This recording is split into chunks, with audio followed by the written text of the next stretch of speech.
ஐப்பசி மாத பிறப்பு ஏகாதசி மற்றும் சுக்கிரவாரத்தை முன்னிட்டு ஆலயங்களில் கோலாகலம்.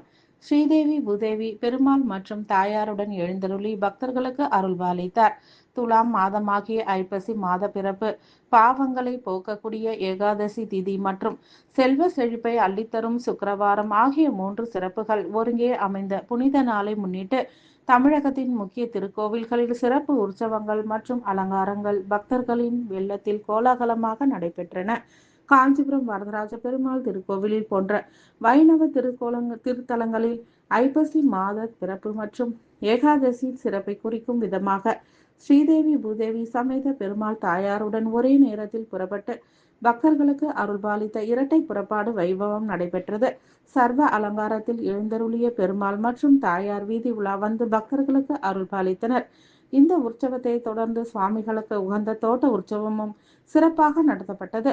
மறுபுறம் சுக்கிரவாரத்தை முன்னிட்டு விசேஷ அலங்காரங்கள் நடைபெற்றன. பெருந்தேவி தாயார் வைரம் வைடூரியங்கள் மற்றும் தங்க ஆபரணங்கள் அணிந்து பேரழகுடன் காட்சியளித்தார். இதனைத் தொடர்ந்து அம்பிகை தங்க தேரில் எழுந்தருளி வீதி உலா வந்து பக்தர்களுக்கு அருள்பாலித்தார். இந்த சிறப்பான நாட்களில் தரிசனம் செய்த பக்தர்கள் அனைவரும் வாழ்வில் அனைத்து நலன்களும் ஐஸ்வர்யங்களும் பெருக மனமுருகி பிரார்த்தித்தனர்.